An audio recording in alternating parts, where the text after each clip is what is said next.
안녕하세요. 나누리TV입니다. 새로운 C19 변이 바이러스의 명칭이 WHO에 의해 누에서 오미크론으로 변경되었는데 명칭 변경의 배경이 해외 언론에 폭로되면서 하루 종일 SNS에서 화제가 되었습니다. WHO는 지난 6월부터 변이 바이러스의 명칭을 그리스 문자를 붙여 구별하고 있습니다. 새로 발생한 바이러스 이름에 도시 이름을 붙일 경우 지역 차별로 이어질 수 있다는 우려 때문입니다. 지난해 12월 영국에서 발견한 변이 바이러스에 알파를 처음 붙였습니다.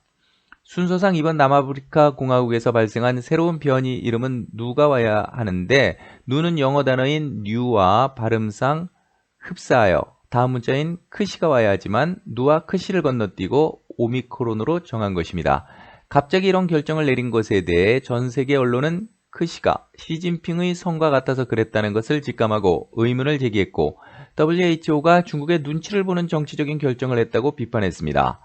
오미크론은 델타 변이보다 훨씬 더 강력한 슈퍼 변이라서 전 세계가 공포에 떨고 있는데 이러한 슈퍼 변이에 빠르게 대처해야 할 WHO는 중국 눈치나 보고 있는 암울한 현실 가운데 좋은 소식이 있어 알려드립니다.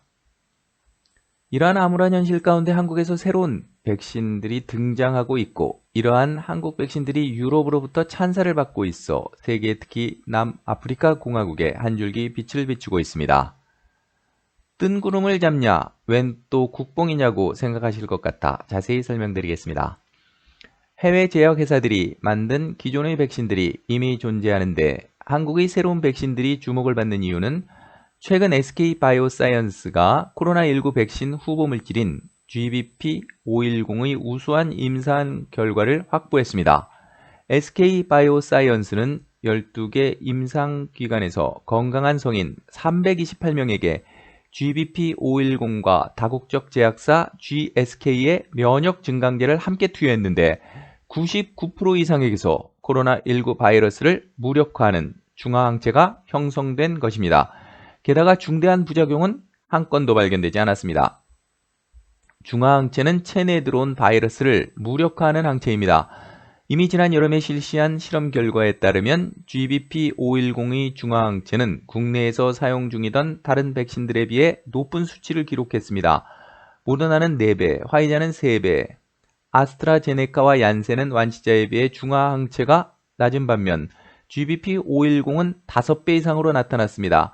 얼마 전 SK바이오사이언스는 임상 1상, 2상 결과를 국내 보건당국에 제출하고 글로벌 임상 3상에 착수했습니다. 세계 각국에서 빠르게 3상 임상에 협조해주는 것은 SK바이오사이언스에서 개발하는 백신이 무시무시한 오미크론이 확산하는 상황에서의 대안책이라는 것을 깨달은 것입니다. 한편 SK바이오사이언스는 빌 게이츠의 지원을 받아온 기업이라서 상용화 완료 후 수억 회의 접종량이 전 세계에 공급될 수 있다는 희망에 오미크론으로 떨고 있는 남아공 사람들에게 희망을 안겨주고 있습니다. 또한 셀트리온에서 개발한 코로나19 항체 치료제인 레키로나가 유럽 시장에서 정식 허가를 받았습니다. 유럽 현지의 코로나19 상황이 위중해진 가운데 긴급 허가를 받게 된 것입니다. 각국에서 주문을 시작했고 미국에서 정식 허가를 기다리고 있습니다. 레키로나는 정맥에 투여하는 주사 형태를 하고 있습니다. 백신 회사 머크의 경우 치료제인 몰루피라비르보다 치료 효과가 높게 나타났습니다. 게다가 부작용의 위험도 낮은 것으로 드러났습니다. 현재 호주에서 흡입형 레키로나의 임상을 실험 중에 있는데 만일 성공하게 되면 병원에 가서 주사를 맞을 필요 없이 자가치료도 가능해질 전망입니다. 지금까지 언급한 두 회사의 최근 주가 추이 및 매수 시점과 매수 방법을 살펴보겠습니다. 먼저 SK바이오사이언스입니다. 일봉을 살펴보면 약 2달간 횡보하다 위쪽으로 돌리고 있습니다. 월봉으로 보면 2달 동안 하방을 지켜주면서 밑꼬리를 달고 있는 모습입니다. 현재 분할 매수로 접근해 보시면 좋을 것 같으며 만일 21만 2천원을 깬다면 비중을 줄이시는 것이 좋을 것 같습니다.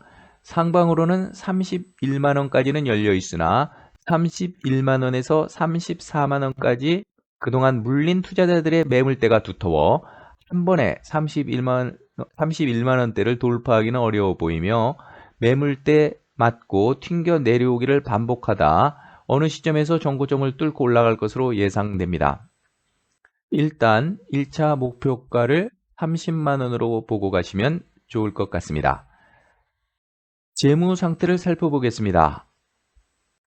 재무 상태를 보면 매출액과 영업이익이 꾸준히 증가하고 있습니다. 또 수급 상태를 보면 연기금과 외국인의 지속적인 매집으로 보아 일시적 조정은 나오더라도 흐름은 좋은 상태라고 생각됩니다. 분할 매수로 접근하시면 좋을 것 같습니다. 두 번째, 셀트리온 제약에 대해 살펴보겠습니다. 일봉으로 보면 8월 말부터 지속적으로 하락하다 10월 초부터 바닥 다지기를 시작하고 살짝 지하실을 파다가 11월 중순부터 상승하였으나 상승세가 아쉽게도 오래가지 못하고 다시 바닥을 다지는 중입니다. 월봉으로 보면 11만 원을 지지하며 윗꼬리를 달고 있는 모습입니다. 레키로나 치료제가 현재 호재로 작용하고 있긴 하나 바이오주는 급락이 심해서 항상 조심성 있게 접근해야 합니다. 호재도 있고 위치로 봐서도 좋은 자리로 보입니다. 하방으로는 11만 원을 깨면 비중을 줄여야 하며 상방으로는 14만 7천 원까지는 열려 있으나 그 이상으로는 매물대가 있어 튕겨맞고 내려오기를 반복할 것으로 예상됩니다. 목표가 14만 원 잡고 접근하시면 좋을 것 같습니다.